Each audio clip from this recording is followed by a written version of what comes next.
I was just thinking how cool it would be to have that picture of Roy Scheider from All That Jazz where he's looking in the mirror and he goes, "Showtime," to Hmm. start the show. Hmm.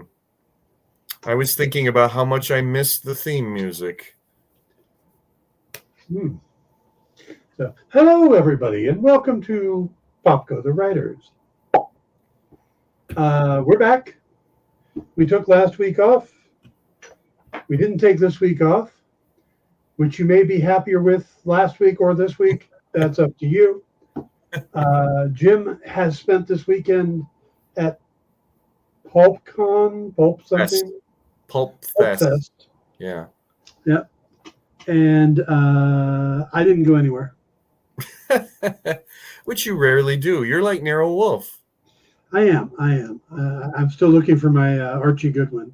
So, but yeah, I could. Well, those don't come along too often. He's a rare breed. He is. He absolutely is. Though I did have an idea for a fantasy novel that I may write, so just for the fun of it. Oh, good. Like you mean like recently you came up with it? Like this afternoon. Oh, wow. So Well, my publishing partner and I in Flinch Books, we over the drive to Pennsylvania, we came up with an entire anthology concept. So that'll be our anthology we'll publish next year. nice. Very cool.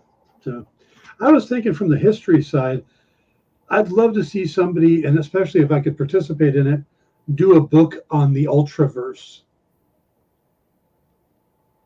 Oh, that Ultraverse. See, when you say Ultra, I think of Ultraman. But Yeah. yes, yeah, I remember you saying that. Hey, listen, you know what? I took a nice little stack of old Origin Changeth to the show. I had 6 copies. And first day, nobody even looked at it, didn't sell it. And I thought, okay, maybe it was a mistake to bring that one. But by end of business yesterday, I had sold out. And Nice. somebody did come up and said that they had already gotten it and they read it and enjoyed it. And they said, "Are you going to do another one?" And of course, that's the best thing that a publisher can hear. So Oh I yeah. did actually tell them about the idea that we have about doing another one, and they liked that. So I'll Yeah. think about it. Hey, good evening, Harry. Good to see you. Hello. All right, we've got 3 topics we're going to talk about tonight. Since we weren't here last week, we didn't get a chance to talk about the finale of Secret Invasion. There is a new Loki season 2 trailer out there, which looks really interesting. Mhm. There's a minor update tying into Loki season 2 on the Jonathan Major lawsuit or court case. Yeah. And the making of Quantum Mania came out. Yeah. And then Marvel dropped a surprise on us this morning. I don't know if I heard this. Well, no, the I Am Groot season Oh, 2. They I, hadn't I announced get it. what you're saying. Okay. Yeah, there was no announcement. There was no. They just released the trailer, and we all went, "Oh, we're getting a season 2 of that, and Wow, we're we getting didn't it even know before that. Loki." Yeah. So, but we'll talk about all that. But let's go ahead and start with the update on Jonathan Majors. Okay. His court case was supposed to start on Thursday. Hmm. Now, you may not have known that because there was another trial indictment thing going on that seemed to cover the news. Hmm. So he went into court, and the prosecutors told the judge they weren't ready. They asked for a postponement because they need to continue doing discovery. Huh. Now, there's been other rumors out there, and I'm not getting into what they are, but we know that Major's attorney is doing a what's the term? Not a affirmative defense. That not only did he not do these things, but that the victim or the supposed victim is actually the instigator, Hmm. and they've painted a pretty interesting picture. Mm-hmm. So they've also accused the NYPD of coaxing her into making a statement against him. To what end? Well, I'm going to speak from personal experience. Hmm? Police officers see a lot of cases of abuse that the abusee ends up not pressing charges or basically saying, no, it wasn't him because they're scared, Okay. So Okay. it is possible that the NYPD read the situation wrong, thought she was Okay. not stepping up, and tried to encourage her to do so. Okay. Almost maybe as if she was being threatened not to say something. Okay. Yes. So Mm-hmm. now that's still not right. Yeah. But I see it from both sides. There was a time that I was actually processing to be a police officer, and I hung with a lot of police officers and actually did some ride-alongs and went on domestic abuse calls and stuff. And Mm-hmm. they're pretty intense, and you have to really. They're probably the most dangerous of anything cops go on. Sure. I've watched a lot of years worth of Cops, the show. Yes. Yep. Mm-hmm. So I can see it from they thought they were doing the right thing point of view. Doesn't mean they were. Doesn't mean that is what happened. I'm just saying that in the scenario that his defense has painted, I could see where the cops aren't being bad people. They're trying to be helpful, but in doing so, they end up doing the wrong thing. Yeah. Yeah. So the court case was pushed back for a month. So early September, it'll pick back up. Now, it wouldn't surprise me with everything we're hearing if this case gets dropped. Yeah. If it just suddenly goes away. Now, this,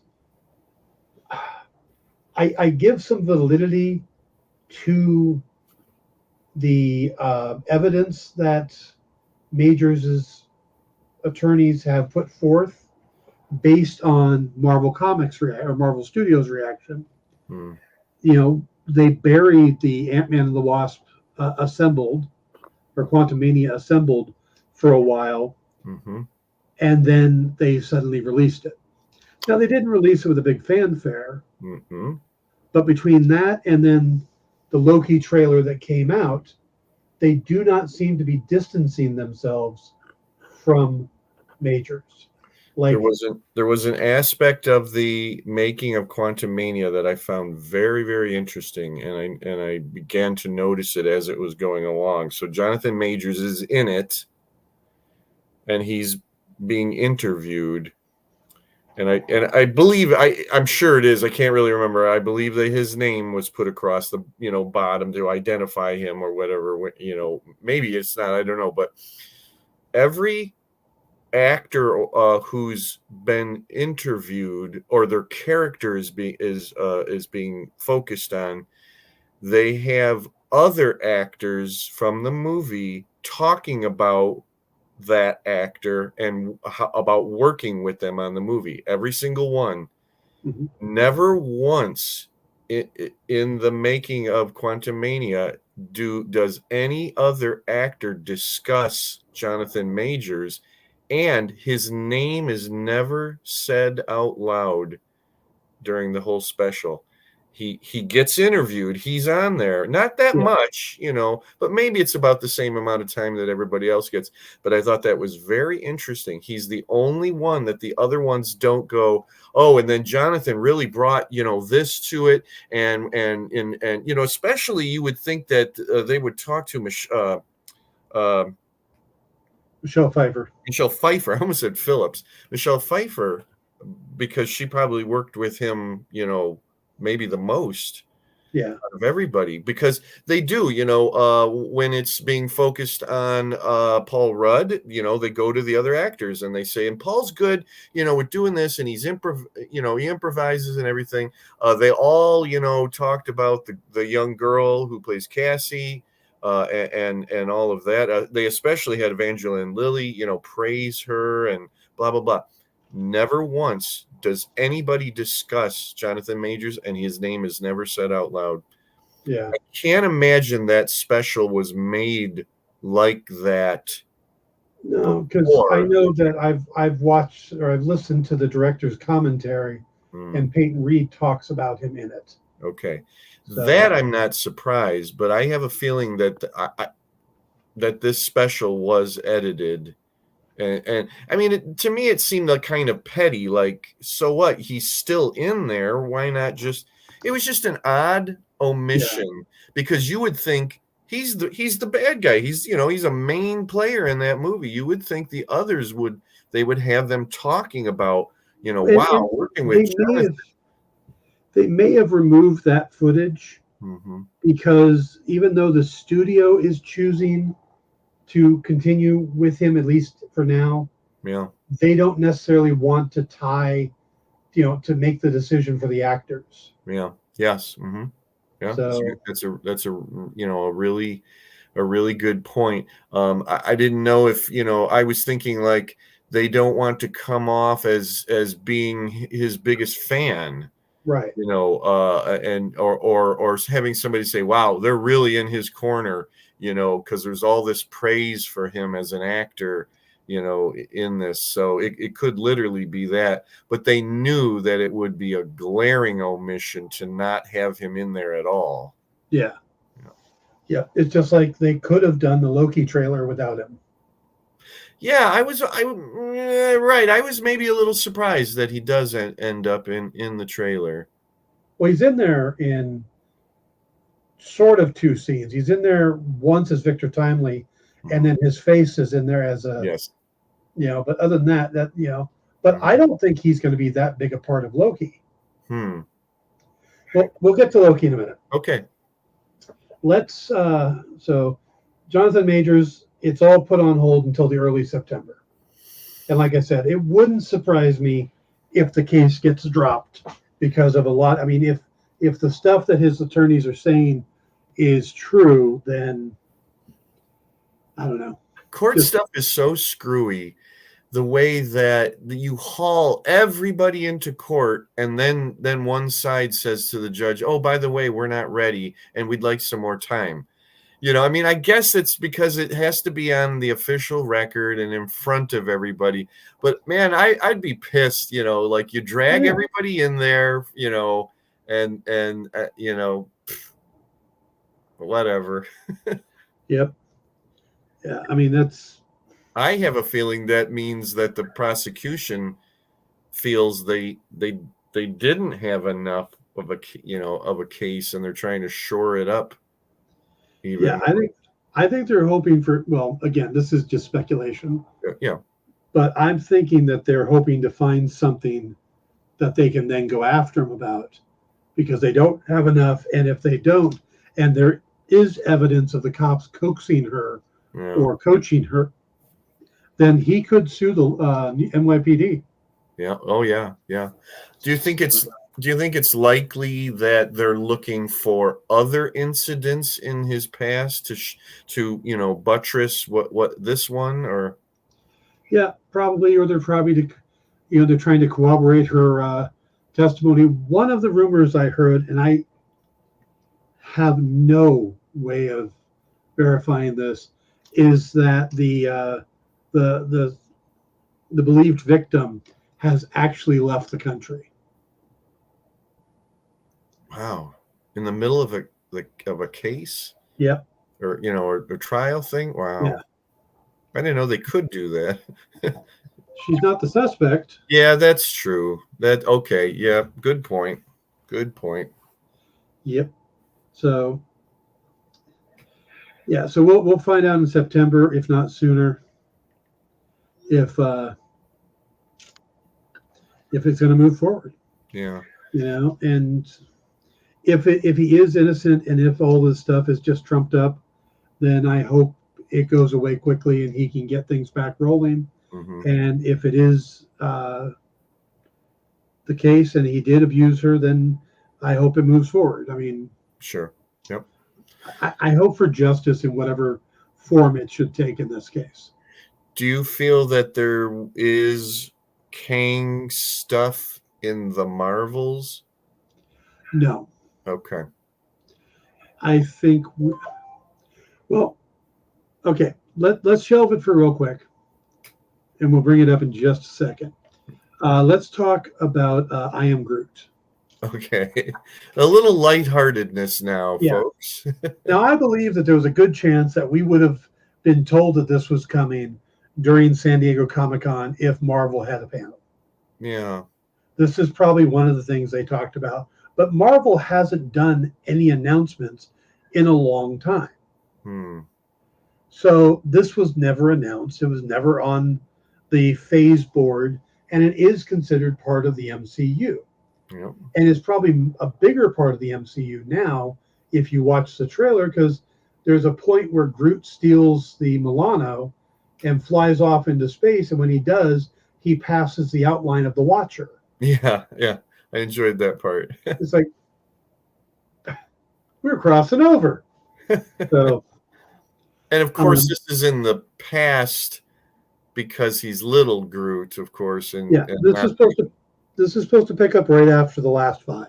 Okay. Was it 5 they did? I think it was 5. Mm. So they're just fun little short. I mean, if you put them all together, they make like maybe one episode. I guess you can make an animated series in secret since you're not. Well, you do have voice actors coming in, but it's not like you can't make a Guardians of the Galaxy movie in secret. You'd know all the we'd know that all these people are going into the studio or whatever. Well, I'm fairly sure that the first one only had Vin Diesel. Mm-hmm. And you can literally do that from your house. Yeah. Yes. Yeah, I know. Yeah. I mean, they can show up in your house with, and put up soundproofing or build a little soundproof box in your garage. You sit in it, record it, and that's it.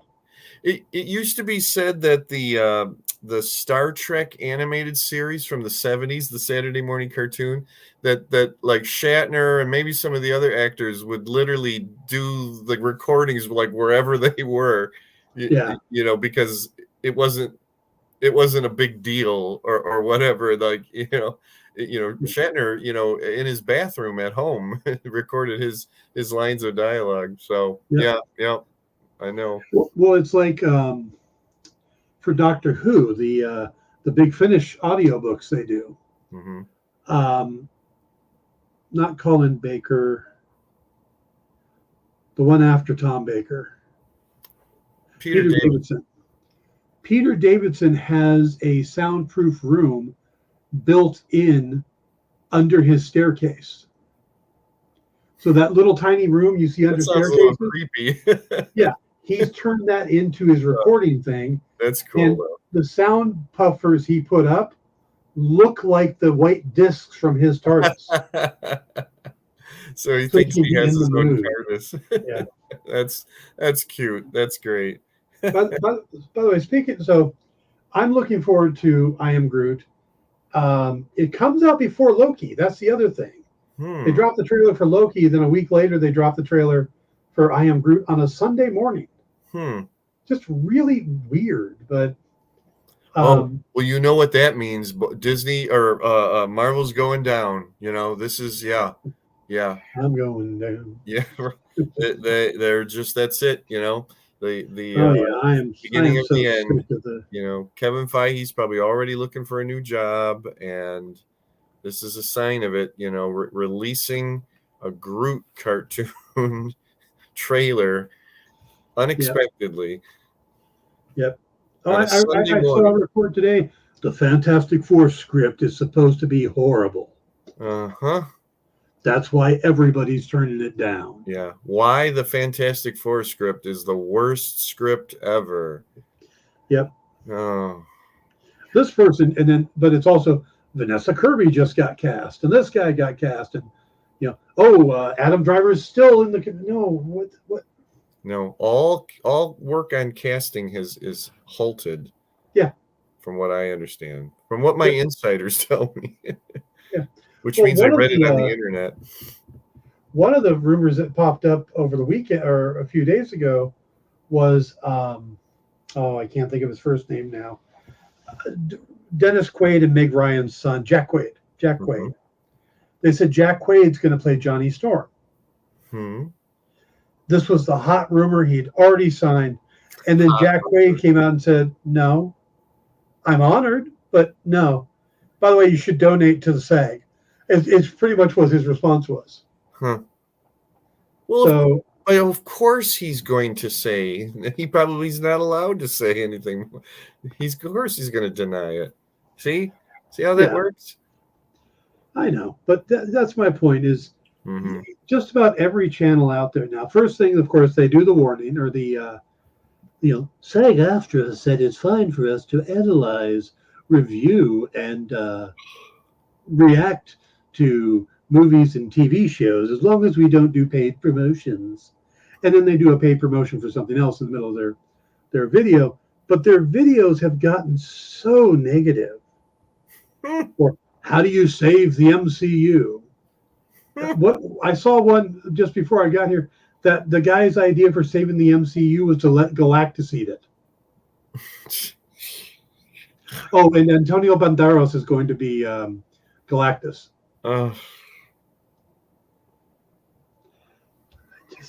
If I thought I could make a lot of money on doing all of that, it'd be so easy to just make shit up. Yeah. See, what I do is a little different. I see something in a trailer, I look at comic book history, and I try to extrapolate on it. Give the background, stuff like that. Or, every once in a while I'll go, well, this is how I would, like when I did this is how I do the Fantastic Four. That's too much work, Dan. That's why they don't do it. Yeah.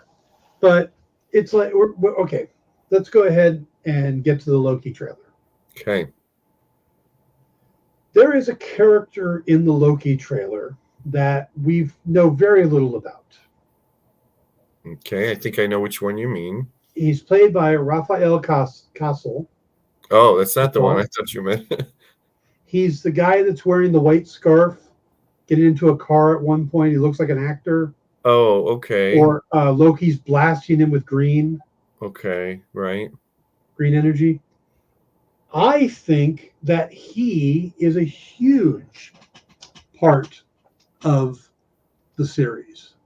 And the reason is if you look in the crowd when he's getting in the car, you see two things. One is a sign that says, I love you, Brad Wolf. And the other is the name of the movie on the marquee, which is Zaniac. Zaniac. Marvel has a character named Zaniac, who in real life is Brad Wolf, who is a serial killer, but he's a serial killer that travels through time because Brad Wolf is just one of his people. It's a parasitic thing that basically turns whoever it latches onto into a serial killer. He's a character that was created in Thor. I think it's 319. He then showed up in a Walt Simonson book, like 371, 372, I think, and he's killed. That's the extent of the character. It's spelled with a Z. I would have guessed it would have been spelled with an X, but no. I mean, I don't claim to know everything, but I am not familiar with this character. Right. Well, Zaniac. The parasites come from Dormammu in the comics, and they latch on first to somebody just before the turn of the century in London who becomes Jack the Ripper. And then they pass on and pass on. So this is kind of a time-traveling serial killer story. So it would make sense if that's what they're trying to track down, is a time traveling serial killer,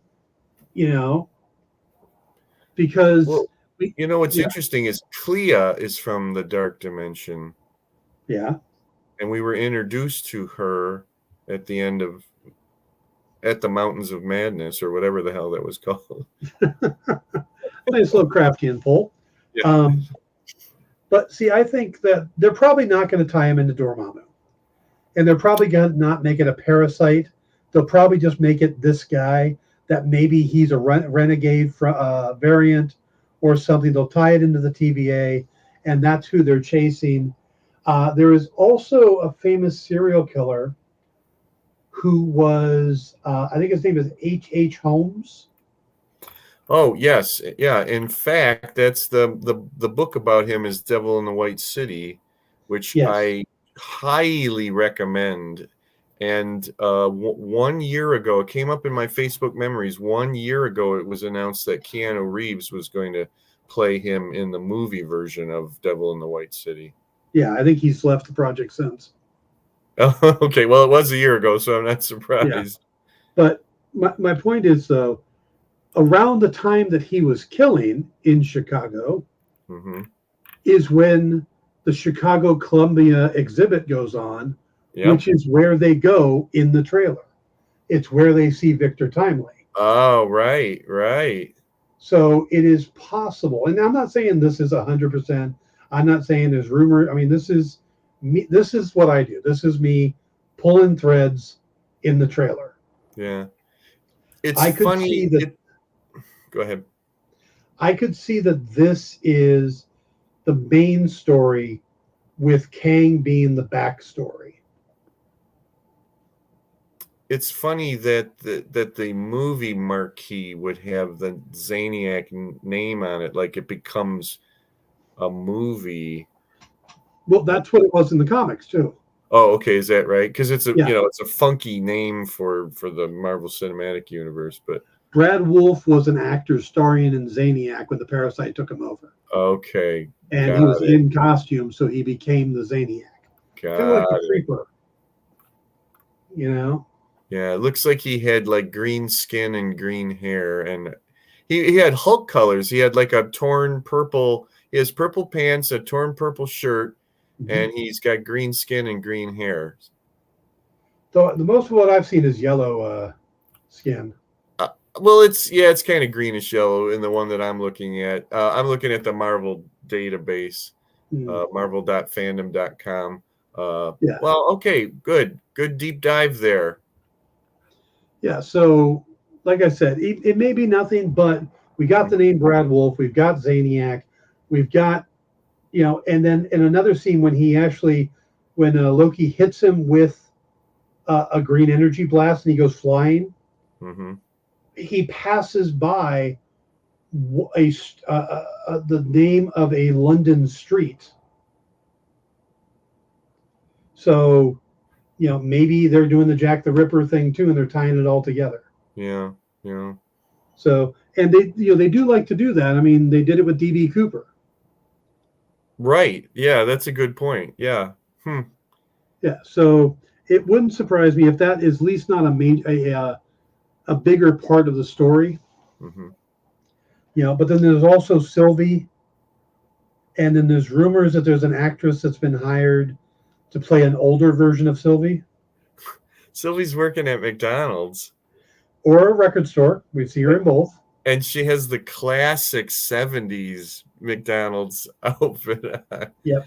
So that's great. And it looked like it did actually say McDonald's. So McDonald's is getting some product placement here. Yeah. Yeah, that is the actual uniform they had in the 70s. And when she's in the record store, you can tell by the bands on the wall, it's a 90s record store. Okay. So I'm really looking forward to this. Loki has become one of my most favorite of the Marvel series. And that's always funny to me because I wasn't really looking forward much to it especially when it was first announced. Yeah. And we were getting closer to it. I was like, why Loki of all things? but just love it. What do you think of Short Round's character? He Hui Kwan, Yeah. Ouroboros or OB. I think it's fascinating because from what a lot of people are saying, this isn't a matter of Loki going back to the TVA and nobody remembering him. It's Loki going back to the TVA in the early days of the TVA, prior to him ever being there. Mm-hmm. Mm-hmm. And this is in, like I said, when the OB was building stuff like temp pads and things like that, Yeah. and they were actually making the sacred timeline. It is Ouroboros. Every other person I've heard has pronounced it Ouroboros. I don't think that's okay. I'm all right. Maybe I'm wrong. I was to understand that it was Ouroboros, but okay. Ouroboros. I don't. Okay. I am here. You talk for a minute. I will look it up. Okay, and you're going to prove me to be wrong. I mean, I'd like to be right about something every once in a while. Boy, I did have a good weekend, and now I have to cap it off with not knowing how to pronounce. Okay, no, Ouroboros. that's Ouroboros. Okay, here we go. Uh-huh. Ouroboros, it said. Okay. Ouroboros. So. Fine. Fine. I take it all back. Ouroboros.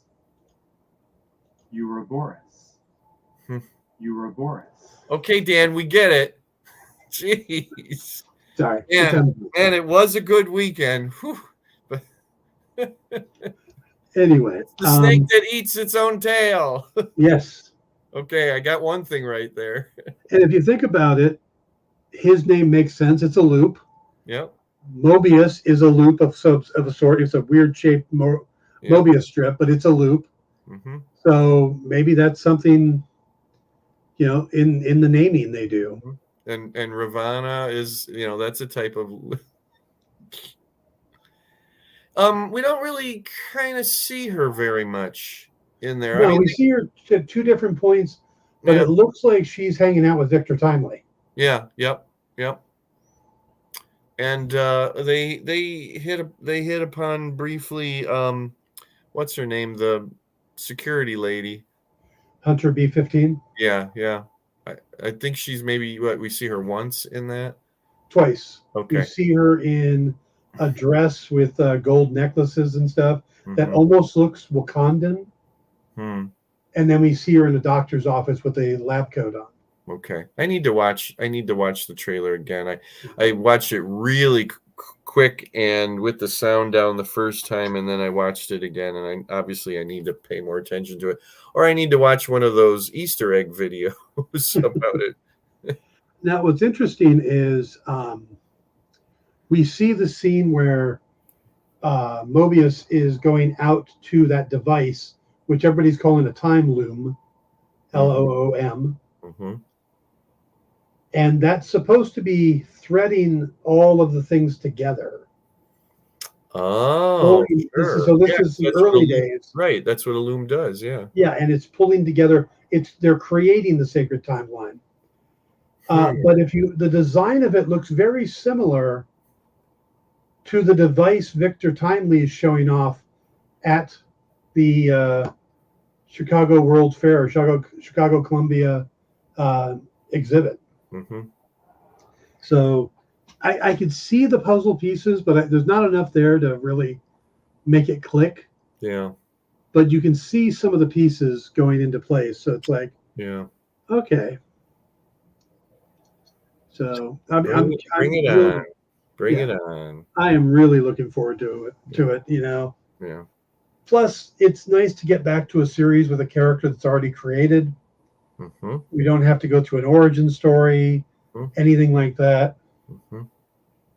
A lot of the latest phases have either been, origin stories for new characters, or, picking up into new directions for other characters. Wait a minute. I'm remembering something else. I saw somewhere that it was described that OB is working for He Who Remains Behind, or whatever that the name of him is. But I mean, whether or not that was official, I'm not sure. Have you seen anything where that's actually stated? I haven't, but if this is the early days of the TVA, they're all working for him. Right, sure, right. So, Hmm. yeah, I'm really looking forward to it now. Like I said, I think Majors will be a small role. I think Brad Wolf may be a bigger role, and then whatever Sylvie's doing is probably going to be the biggest thing. Yeah.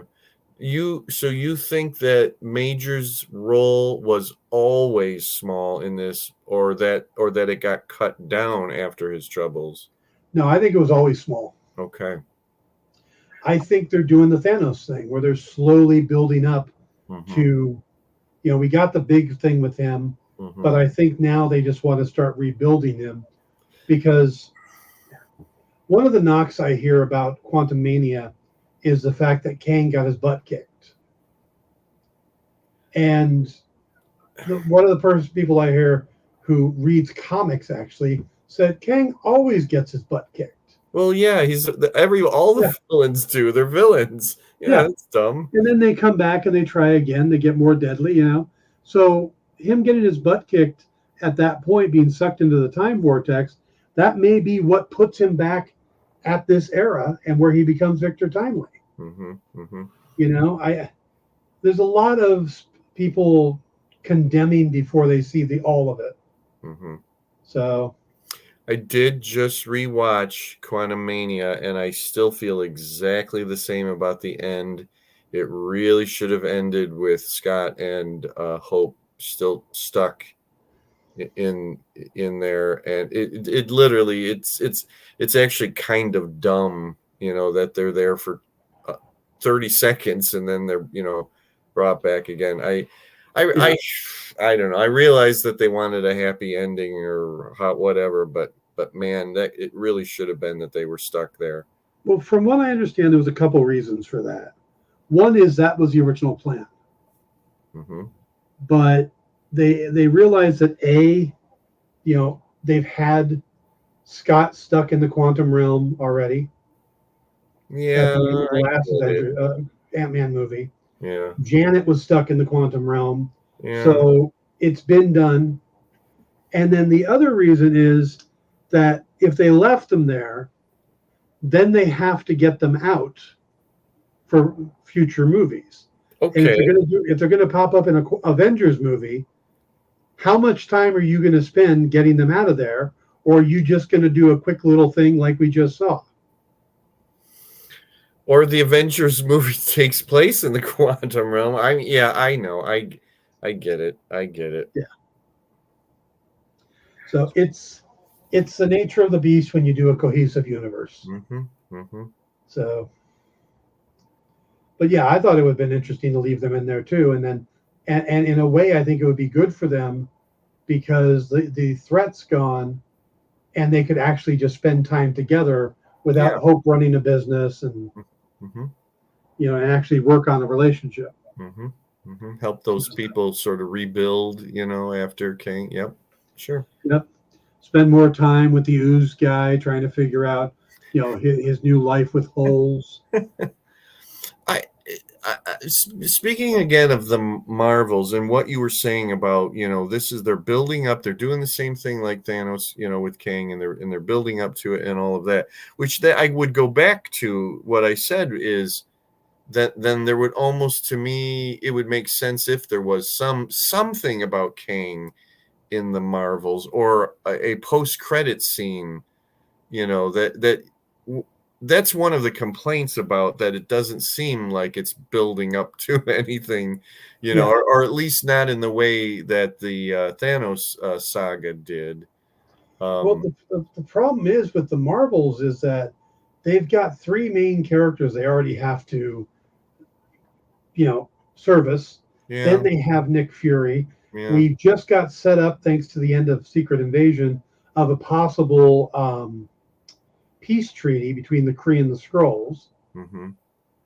So you got all that going on, and then, but wait, we just got a Super Scroll who may or may not be on our side, and so you got so many things. I think it's a matter of they're going to focus on the story they have there, and maybe they'll give hints, maybe there'll be clues or something. Mm-hmm. But that's sort of what I mean. Something instead of literally having it as a project that is detached from supposedly what we're building toward. What's the next feature film after the Marvels? I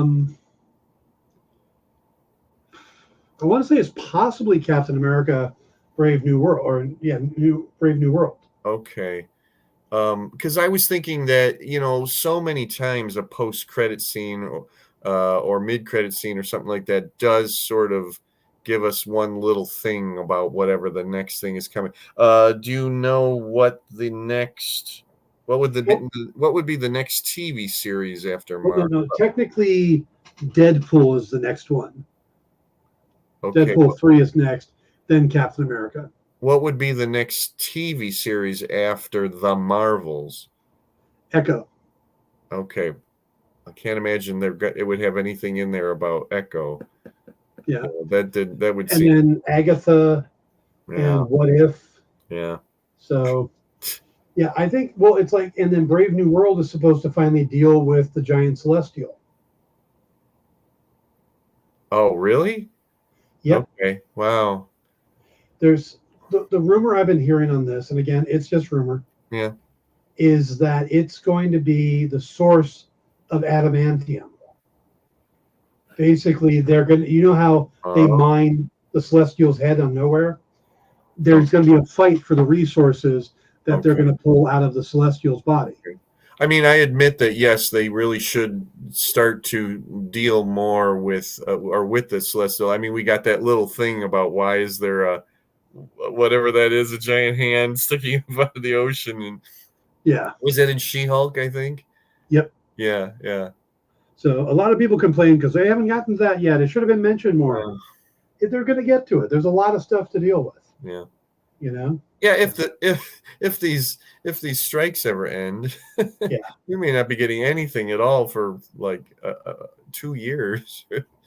Yeah, no kidding. I know that they were meeting on Friday, SAG and the producers and stuff.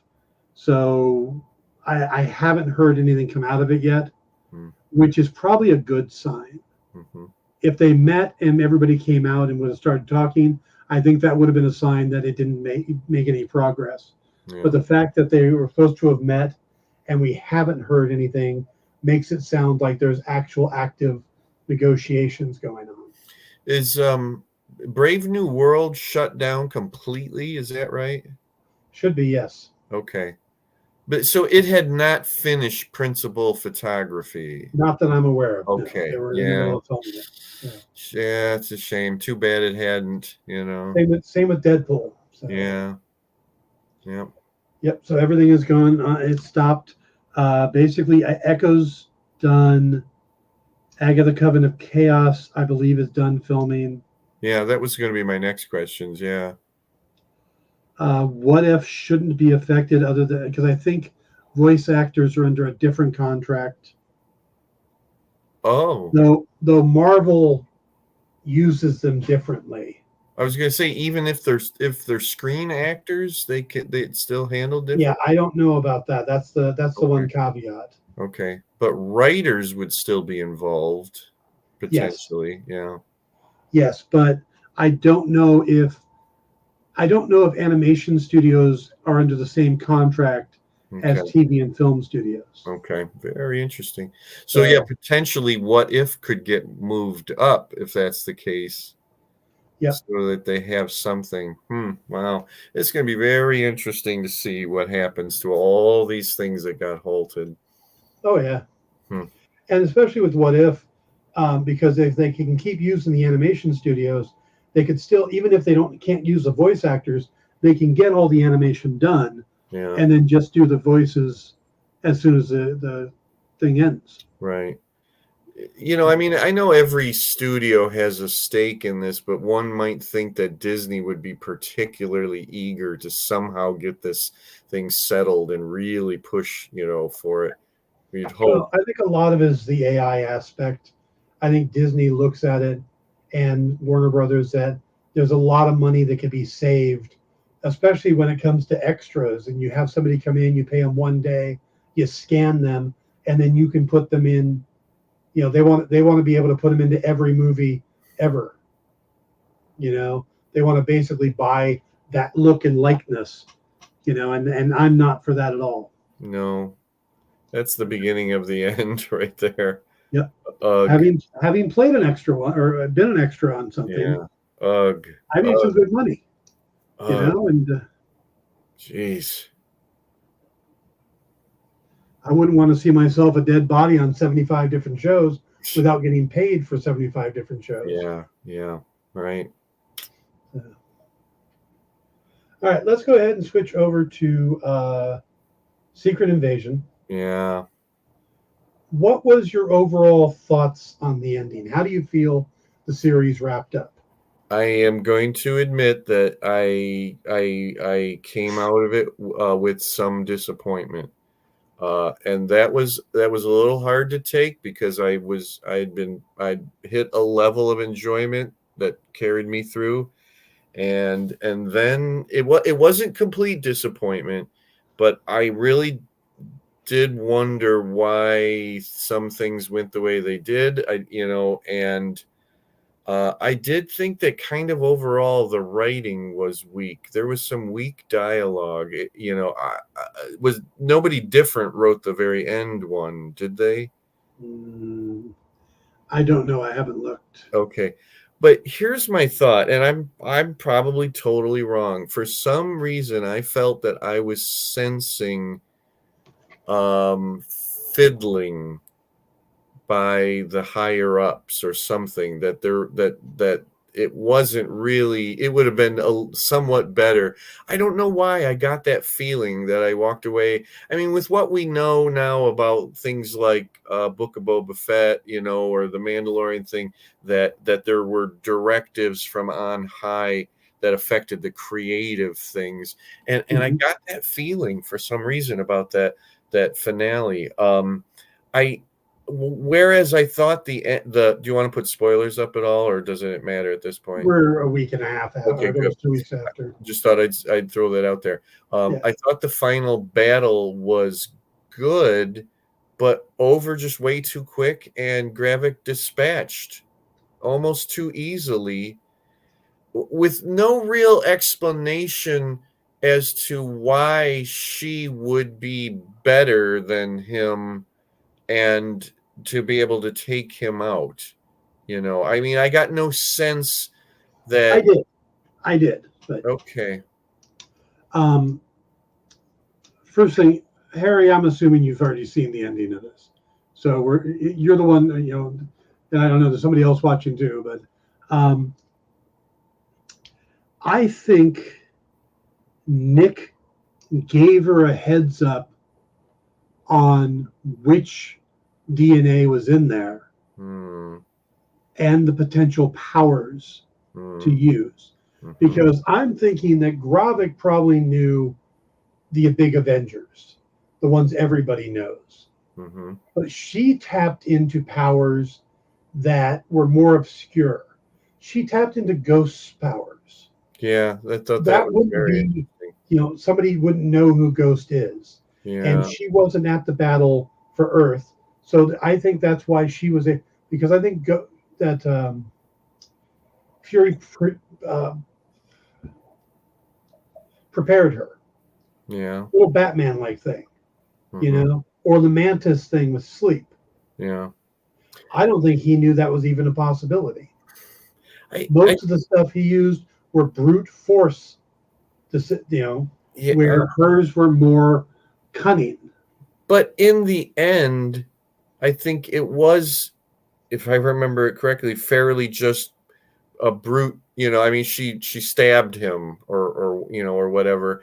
I didn't feel that she had done enough to get to that point, to get through whatever defenses that he was doing. Or I wished it would have been some cleverness maybe that even got to that point again. And I have to say it, I wasn't real engaged when it turned out that the Nick Fury that we were seeing turned out to be her.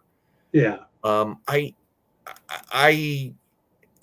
mean, I don't want to be that guy that it's like I'm disappointed because my expectations were too high, or I thought I had it all figured out, or whatever. But I really kind of was hoping that it was going to be Talos. I don't know. I thought the telegraphing of it was going to be a little bit more dramatic than it just being her. The call, like, now's the time, or whatever to say. So Yeah. I watched a whole Easter egg video that just slammed the whole scene with the president at the hospital and everything. And I didn't really feel like it. They were especially slamming the idea that when the president, they're in the hallway and the president turns to the one guard and he says, "Give me your gun." And they just kept like saying like how ridiculous and how stupid and horrible and poorly written that was. And I didn't really get that. I didn't think that was much of a stretch to have the president want to have a gun on him. They could have done it differently, like when somebody got shot or something, the gun could have fallen onto his gurney, and that would have solved the problem. Yeah, okay. It was a weird thing, because why would the maybe if he had a backup gun, it would make more sense. Yeah. But I didn't think that much about it either. But I think I saw the same video. Did you feel that? What's the British lady's name? Fallsworth, Sonia. Did you feel that she was sort of ill-used or done a disservice there at the very end for build up of her character? I actually thought she was used well, because the fact that it looked like she was the one taking out all of the soldiers. Okay. Because it was. I think it actually helped the fact that, that Fury was there, to hide the fact that it was Fury, even though I was pretty sure it was going to be Gaia, that my gut said it was going to be Gaia. Okay. And it made sense, because that would be the strategy I could see Nick Fury using. Yeah. If you're going to give him, she knows, she's already told him about the device. If he, that seemed like the only logical plan of attack. Okay. So I think it had to be. And they never gave us anything that made Talos's death questionable. Just like they never gave us anything that made Maria Hill's death questionable. Yeah, but where Skrulls are involved, maybe it's almost always questionable. I get it, and I think you brought up this point that they already had his daughter come back from the dead. I don't know. I just felt the way it was telegraphed in the penultimate part that it was going to be something more significant. I mean, I knew that wasn't Nick Fury all along, because they're not going to have him exposed to all that radiation and dying, supposedly dying like that. The other thing that it really sits poorly with me is the whole thing about when Rhodey was taken over, by a Skrull. I really, really, really loathe the idea that it was before Infinity War and Endgame, because I like Rhodey so much in there. Yeah. The only thing that I think that I will give them is that it could more explain his rather, intense, brusque thing where he says, "Why don't we just go back and find baby Thanos?" And yeah, I remember back then I thought, wow, that's a little harsh. But you know what? Rhodey is a military guy. He's Yep. going to think about surgical strikes and things like that. But I mean, I could see them saying like that kind of explains that whole line. Otherwise, I hate the idea that it goes that far back. I'm mixed on it for a couple reasons. First thing, they have him in a hospital gown, Yeah, ugh. but it doesn't mean that it's not like, yes, this is exactly when. Yeah, It might not be. I mean, it does look that way, yeah. but Why would it? me, from a writer's point of view, the agency they've just given Rhodey now, Mm-hmm. going into Armor Wars, makes so much sense and could make for such a good movie because he is pissed Yeah. because not only has somebody taken over his life, Oh, he wasn't there when his best friend died, mm, and now his best friend's work is being misused. I was about to say I agreed with you, and then you took it. You still took it back. No, I think that's great. You're right. Going into Armor Wars, but I don't want it to be taken back so far. I mean, yeah, I get the whole thing about he wasn't there for Tony's death or whatever. I still think there could be a lot of righteous indignation if it's not long after, Yeah, Endgame. But I like Rhodey so much that I don't want him to have been a Skrull then. The whole we have a couple projects where Rhodey does not seem to be wearing his leg brace things or whatever.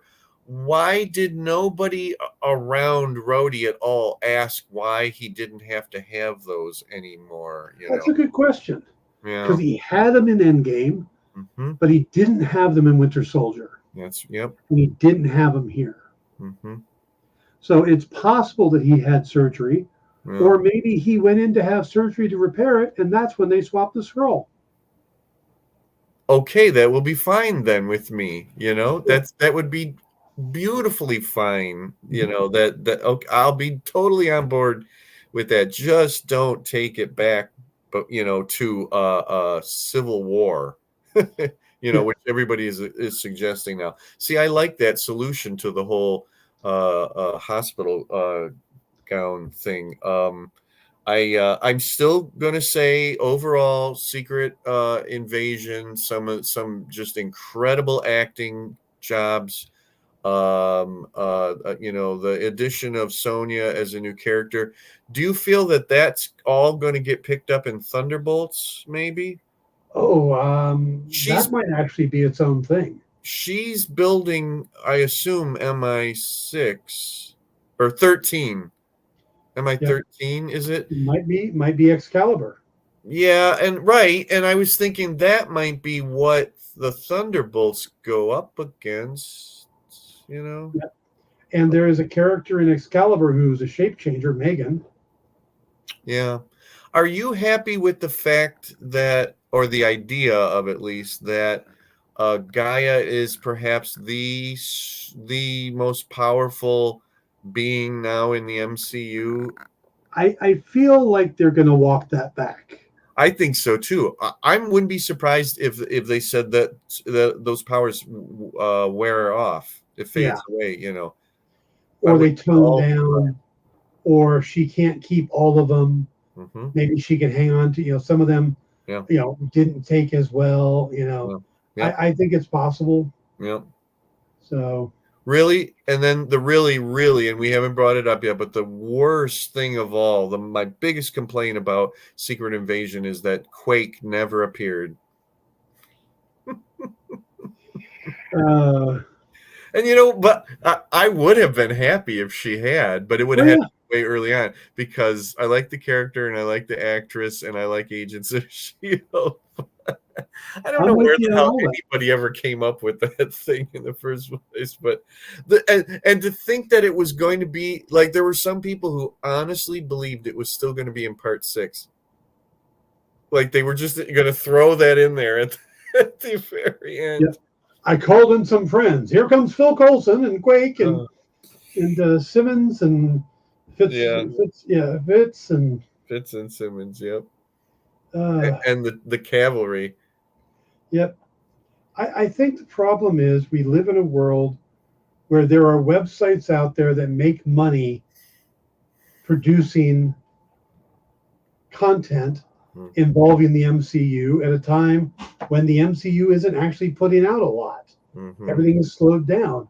So, and right now the negative stuff is getting clicks Mhm. because, when things are going up, they're great. And then once they get to the top, people want to tear it down. Yeah. Have you seen Air, the Michael Jordan movie? Mm-mm. Matt Damon does this great speech. It's supposed to be a speech that was given to Michael Jordan about how, as a society, we see something new, something exciting, and we build it up to be so much more than it actually is. Well. And when it can't live up to that expectations, we then start tearing it down. Yep. Yep. And he was basically referring to that was going to happen to Michael Jordan. Yep. And yeah, we've seen it with Michael Jordan, but we see it with just about everything. Yep. Or the line from The Dark Knight. Right. You either die the hero or live long enough to become the villain. Mm-hmm. Yep. We're seeing it with Bill Cosby, Mm-hmm. Yeah. Kevin Spacey, Yep. Harvey Weinstein. Yep. Harvey Weinstein for a long time was the guy that made independent films happen. Mm-hmm. Kevin Smith owes part of his career to Harvey Weinstein, to getting started. Yeah. The fact that he was this abuser and just a horrible person, that came out later. Yep. So I see that with stuff like MCU, or all kinds of TV shows. Look at Lost. Lost was the greatest thing since sliced bread, and everybody hated it at the end. Yeah. Game of Thrones. Yep. You It's know, it's always sobering to me to once again realize and see the people's appetite for such negativity. Yep. And the eagerness to tear down what was once enjoyed and look forward to and all of that. And this is definitely not a new phenomenon. I No. think all of us grew up with a friend who liked every obscure band out there. Mhm. They wore T-shirts for bands that nobody had ever heard of, Hmm. and then as soon as they became popular, the Right. T-shirt got burned. Right. They're on to some other obscure. They sold out, man. They Yep, sold out. I had a friend named Kathy who was that way. Oh, Every band that she loved was super obscure and nobody heard of, and as soon as other people started listening to them, they were dead to her. And that's kind of what's going on with Marvel right now, and Warner Brothers, and Marvel. It's like Marvel movies are dead. Marvel's dead. yeah. Yeah. All over. Guardians of the Galaxy 3 just made a shit ton of money. I know. Yeah. Uh-huh. Is it Barbie money? No. But what is? Does it mean the superhero movies are done? No, that means that people will not just go see a superhero movie because it's a superhero movie, and they need to make a good one. They're not just going to go see Flash because we get Michael Keaton in it. Mhm. You need to make a good movie. example. Yeah. Yeah. Yeah. Okay. So what, in your opinion, is the upcoming Marvel project that's going to save Marvel then? I would love for it to be the Marvels, but I don't think it is. there is such this negativity towards any female-led story. And Brie Larson. Yeah. So there's to Brie Larson and also to Aman Vellani. Yeah, I'm not a fan of the Ms. Marvel character, but I pretty much enjoyed the show, but I root for her. I think as long as she doesn't get cocky as an actress, You know, She's going to be writing the book now. The comic. Yep. Oh. Iman Vellani is going to be writing the next Miss Marvel series. Okay. Yeah, that's not a guarantee that it's going to be any good, folks. Yeah, but it's also not a guarantee it won't be. Yeah, sure. Because she knows the Marvel universe.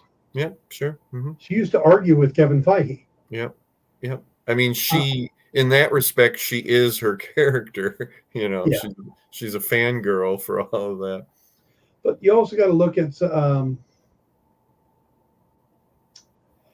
Deadpool as possibly the next big Marvel project.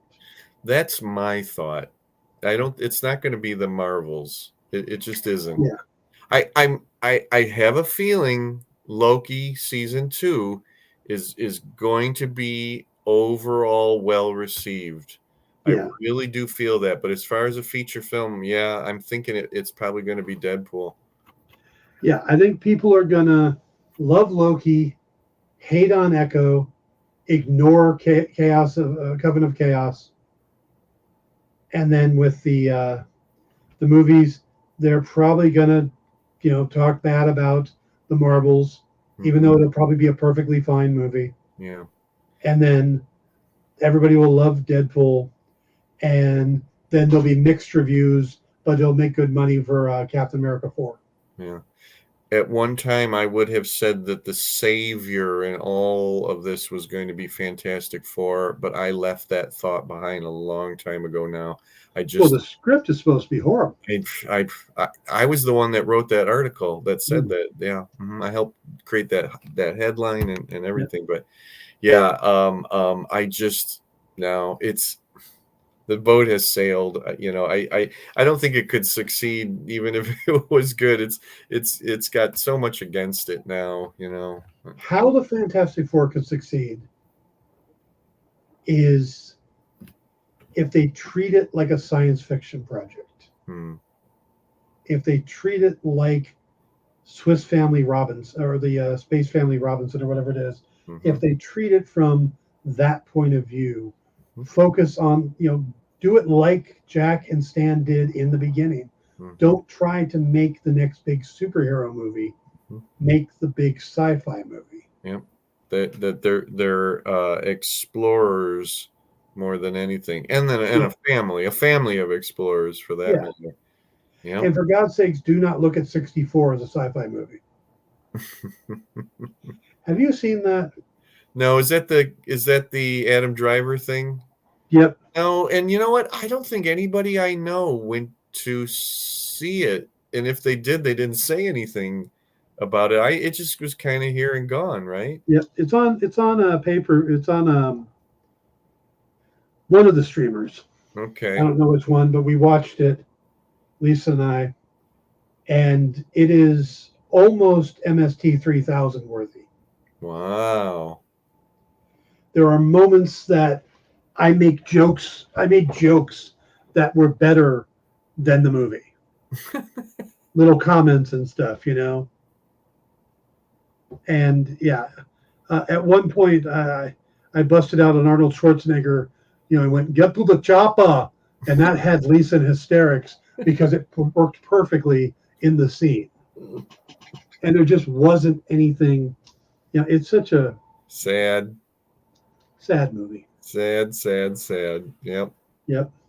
So when people say that Adam Driver has turned down the Fantastic Four because the script was bad, well, there you go. That's why the script is. Yeah, that's why we know this. Okay. Yeah, I can't remember. I can't.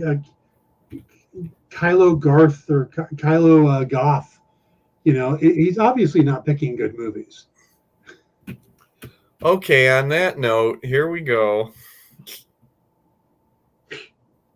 You haven't defended it yet or had that conversation, so I can just get these digs in at the end of the show. Yeah, it is exactly what it's supposed to be. He is the worst villain in Star Wars history. No, I don't think so. I could probably think of some worse ones, but it's not that. No. Mm-mm. Go ahead. What's the worst villain? No, 10. It's 10:10. I need to go to I, bed. I want a worst villain. I Just one. in Star Wars, holy moly. Geez, the guy in Solo. I didn't see a problem with him. Okay. Shit, I don't know. Boy, I don't know. I'd have to sit and think about it. I'm sure that there is. Yeah, I mean, I'm curious if you can find somebody worse than the whiny goth boy. Okay. Well, it would be hard because I didn't think he was. I mean, he is, but I didn't think there was anything wrong with it. Grandpa! Oh, okay. All right. Well, folks, we're out of here. Jim is wrapping up the show now. I'm wrapping up. I don't have the energy to do this right now. I just had a long weekend. All right, guys, we're wrapping it up. I will see you during the week on the Dan Wickline show. We'll do some fun stuff. Jim will be back next week when we talk about whatever the hell happens this week. So and who knows what could happen. Yep, exactly. There could be another negative article, the negative video or something about Fantastic Four. Yep.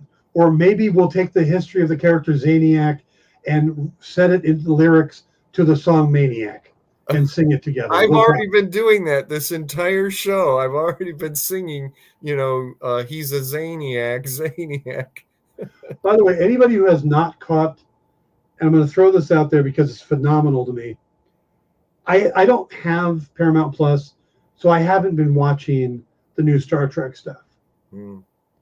Oh, but for some reason on TikTok and YouTube, people keep posting clips from the latest Strange New World that's a musical episode. Mm-hmm. And where the Klingon does a boy band is kind of funny, and everybody singing is kind of funny. When Spock gets his solo, it is really freaking good. I mean, like, if he said, you know what, I'm not acting anymore, I'm going to put a band together and hit the road, I think he could do as well, if not better. And he's already the grandson of Gregory Peck. Oh, is he? Ethan Peck, yeah, he's the grandson of Gregory Peck. Yeah. But he has got a phenomenal voice, and the song they give him. So if you get a chance to, I'm putting this out to everybody with Jim as well. If you get a chance to look up Spock Sings, it's on YouTube, it's on TikTok, and just watch. It's like 2 minutes of him singing. It is worth it. He is phenomenally good. So is Robert Downey Jr. Robert Downey Jr. is a great singer. Yeah, there's a wonderful video of him stepping up on stage with Sting and singing "Driven to Tears," and it's amazing. It's amazing. Look for it. He sings in Kiss Kiss Bang Bang, and he also there's another movie he's in where he's singing. He's like a singer and piano, and he does all that stuff too. And he sings in Ally McBeal. So, all right, we're definitely running along. Okay. Have a good night, everybody.